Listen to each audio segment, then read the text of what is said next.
Get ready with me para ir juntos a la misa. ¿Grabó, no? Sí, creo que está grabado. Estamos ya en el segundo domingo de la Cuaresma y comenzando aparte el mes de marzo, que es el mes dedicado a San José. El mes de marzo está tradicionalmente dedicado a San José porque el 19 de marzo es el día que celebramos a San José como padre adoptivo de Jesús. Es la fiesta más antigua de San José y por lo tanto es la fiesta que se considera que es como la más significativa. Recordamos a San José como patriarca, como uno de los últimos patriarcas. Pero iré profundizando sobre eso en otros días, hoy no. Hoy vamos a centrarnos en la transfiguración. Spoilers, por cierto. En el día de hoy las lecturas nos llaman a el cambio.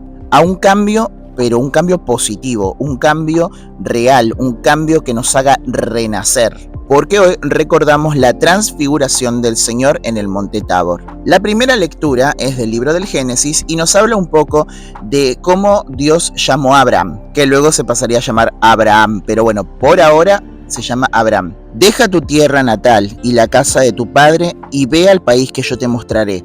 Yo haré de ti una gran nación y te bendeciré. Engrandeceré tu nombre y serás una bendición. Dios le hace una promesa a Abraham de que va a perpetuar su estirpe por los siglos de los siglos, y Abraham, aunque estaba ya en anciana edad igual que su esposa Sara, cree en Dios.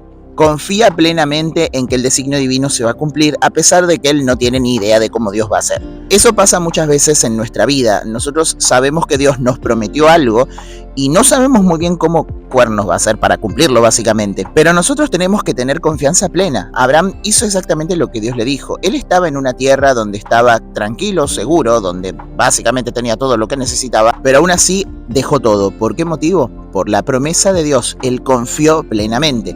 Y esa confianza plena tiene que estar en nosotros. Nosotros deberíamos ser capaces de dejarlo todo por la promesa de Dios. En cuanto a la segunda lectura, San Pablo le escribe a Timoteo, de nuevo, que ahora que me pongo a pensar, la cantidad de cartas que escribió San Pablo, era medio pesado la verdad San Pablo, pero menos mal porque claramente Dios lo inspiró para escribir todo lo que escribió. En la segunda carta a Timoteo hablamos básicamente de algo similar, que es básicamente sufrir por el Evangelio. Comparte conmigo los sufrimientos que es necesario padecer por el Evangelio, animado con la fortaleza de Dios.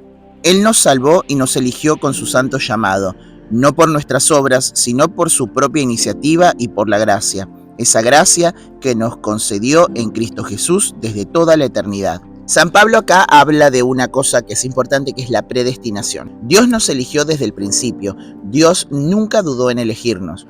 Tiene un plan perfecto en su mente, el cual nosotros quizás desconocemos, pero Él sabe perfectamente lo que está haciendo. Dios no da puntadas sin hilos ni juega a los dados. Dios sabe bien lo que está haciendo desde un inicio. Y nosotros tenemos que confiar en esa gracia que puso en nosotros.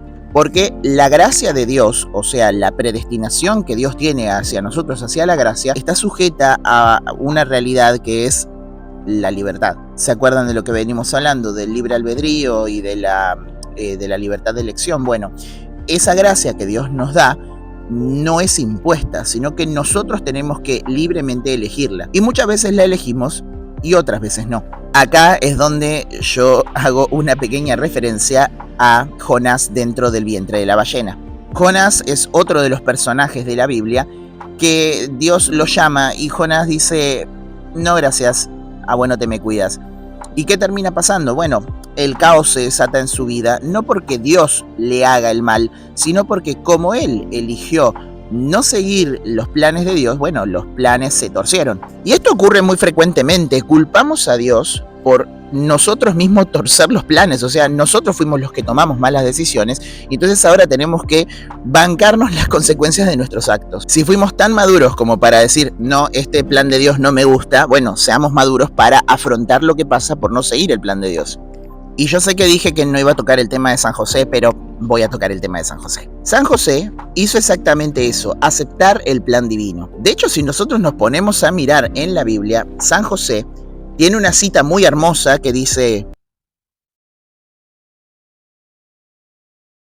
Sí, literalmente San José no dice absolutamente nada.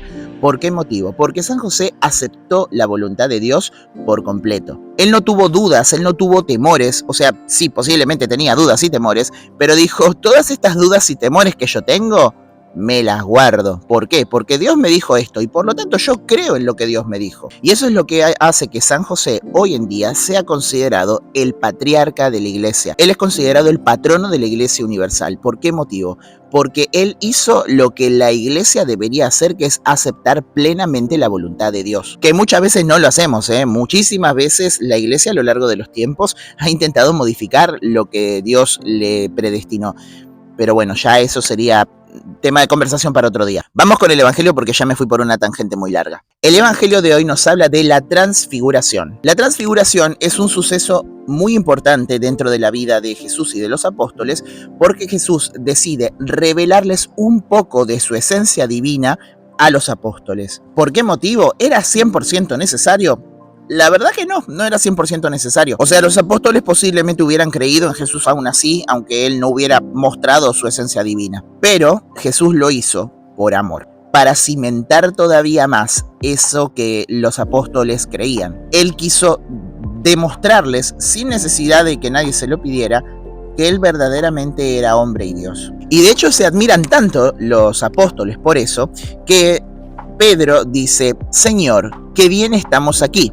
Si quieres, levantaré aquí mismo 3 carpas, una para ti, otra para Moisés y otra para Elías. Por cierto, me olvidé de mencionar esa parte, perdón, retomo. Durante la transfiguración, Jesús no solamente se muestra a sí mismo, sino que muestra a Moisés y a Elías. Y uno preguntaría, de todas las personas súper mega archi significativas que tiene la Biblia, ¿por qué Moisés y Elías? Porque Moisés es el arquetipo de la ley. Moisés representa la ley antigua, es decir, la antigua alianza, la alianza que Dios selló con el pueblo de Israel después de haber salido de Egipto. Y Elías, por su parte, representa las profecías, representa los profetas, es decir, Cristo estaba ahí presente en el monte Tabor frente a la ley y los profetas, que es todo lo que él dijo que venía a darle cumplimiento. Esta demostración muestra básicamente que Jesús no vino a romper, como dijo la semana pasada, él no vino a abrogar la ley, sino que lo que vino a hacer fue a dar cumplimiento a la ley. ¿Y cómo lo demuestra? Bueno, demostrando continuidad con la ley y los profetas. Finalmente, en el Evangelio, nos dice algo que podría sonar contradictorio, porque en realidad después Jesús pide lo opuesto, ¿no?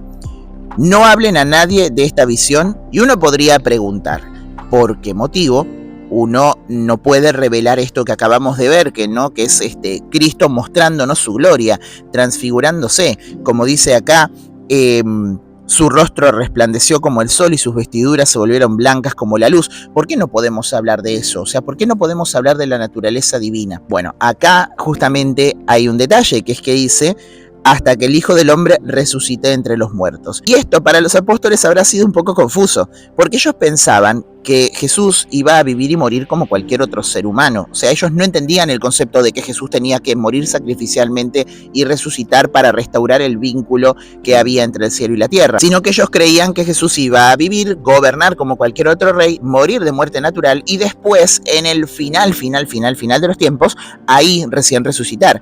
Entonces a ellos no les hizo mucho sentido esto. O sea, a ellos les generó como ruido de: che, ¿cómo que tenemos que esperar tanto tiempo para hablar sobre este suceso que es una cosa como una demostración de que verdaderamente vos sos el Hijo de Dios? No tiene sentido. Tuvo sentido recién cuando Jesús muere y resucita el tercer día, porque en ese momento los apóstoles dijeron: bueno, a esto se refería. Entonces, Jesús no nos pide que no hablemos de lo que nosotros vimos y oímos, sino que lo que nos pide es que esperemos el tiempo oportuno. Si bien hay ciertas cosas que el tiempo oportuno es todo momento, tiempo y destiempo, como diría San Pablo, pero hay ciertas cosas que uno necesita preparar y uno necesita ir armando para poder hablar de manera concreta y de manera, de manera correcta. Así que Jesús lo que nos pide es preparar el camino para su muerte y resurrección. Y por eso es que la Iglesia pone en el segundo domingo del tiempo de Cuaresma esta lectura específicamente,